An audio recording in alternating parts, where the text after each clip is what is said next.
مصر کی سرزمین پر ایک ایسا بادشاہ حکمرانی کر رہا تھا جو اپنے آپ کو خدا کہتا تھا۔ اس کا نام تھا فرعون۔ اس کے محل بلند تھے، اس کی طاقت بھی اتنی تھی، مگر اس کا دل سچ سے خالی تھا۔ فرعون صرف حکمرانی نہیں کرتا تھا، وہ ظلم کرتا تھا۔ بنی اسرائیل کو غلام بنا کر رکھا گیا، ان کے بیٹوں کو قتل کر دیا جاتا اور ماؤں کی آنکھوں کے سامنے ان کے بچے چھین لیے جاتے۔ مصر کی فضا میں صرف ایک ہی آواز تھی، مظلوموں کی سسکیوں کی آواز۔ اس ظلم کے دور میں اللہ کا ایک خاص بندے نے جنم لیا، حضرت موسیٰ علیہ السلام۔ فرعون نے اعلان کر دیا تھا کہ بنی اسرائیل کے ہر نئے پیدا ہونے والے بچے کو قتل کر دیا جائے۔ حضرت موسیٰ علیہ السلام کی ماں کا دل گھبرا گیا، مگر اللہ نے ان کے دل میں وحی ڈالی، اس بچے کو صندوق میں ڈال دو اور دریا کے حوالے کر دو، میں اس کی حفاظت کروں گا۔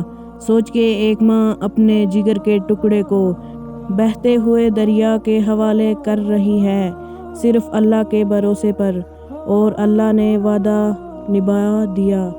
وہی صندوق فرعون کے محل کے دروازے پر جا لگا۔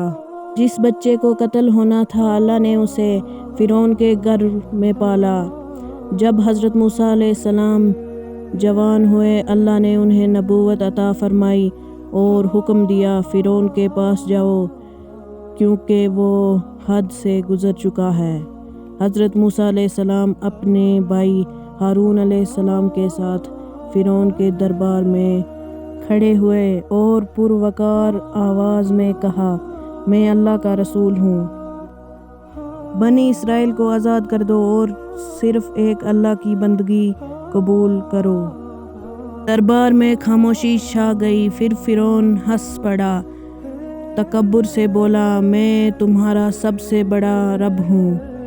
اللہ نے حضرت موسیٰ علیہ السلام کو معجزے دیے، عصا زمین پر گرایا، زندہ سانپ بن گیا، ہاتھ نکالا، روشنی سے چمک گیا۔ سچ بالکل واضح تھا، مگر فرعون کا دل پتھر بن چکا تھا۔ اس نے جادوگر بلائے، مگر جادوگروں نے اللہ کی قدرت دیکھی تو وہ سجدے میں گرے اور کہہ اٹھے، ہم موسیٰ اور ہارون کے رب پر ایمان لے آئے۔ فرعون پاگل ہو گیا، اس نے دھمکی دی، قتل کی بات کی، مگر سچ کو جھٹلایا نہیں جا سکتا۔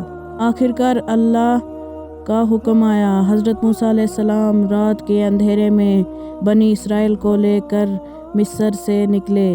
پیچھے فرعون تھا اپنی فوج کے ساتھ، گھوڑوں کے ساتھ، طاقت کے نشے کے ساتھ، آگے سمندر تھا، پیچھے دشمن۔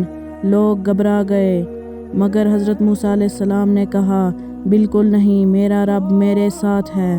اللہ کے حکم سے حضرت موسیٰ علیہ السلام نے عصا زمین پر مارا، اور وہ منظر جو تاریخ نے کبھی نہیں دیکھا، سمندر دو حصوں میں بٹ گیا، پانی دیوار بن گیا، بیچ میں سوکھا رستہ نکل آیا، بنی اسرائیل گزر گئے۔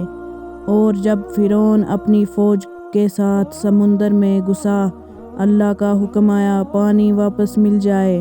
فرعون جس نے خدائی کا دعویٰ کیا تھا، پانی کے ایک قطرے سے بھی بچ نہیں سکا، ڈوبتے ہوئے بولا، میں ایمان لایا اس رب پر جسے بنی اسرائیل نے مانا، مگر اس وقت ایمان قبول نہیں ہوا۔ آج بھی فرعون کا جسم عبرت کے لیے محفوظ ہے، تاکہ دنیا جان لے، ظلم کتنا بھی طاقتور ہو، حق کے سامنے ایک دن ختم ہو جاتا ہے، اور جو اللہ پر بھروسہ کرتا ہے، اللہ اس کے لیے سمندر بھی راستہ بنا دیتا ہے۔ اگر آپ کو ایسی تاریخی اور ویڈیو دیکھنی ہے تو منزل ایکس کو سبسکرائب کرو اور اس ویڈیو کو لائک کر دو۔ تو ملتے ہیں ایک اور ایسے ہی ویڈیو کے ساتھ، تب تک کے لیے اللہ حافظ۔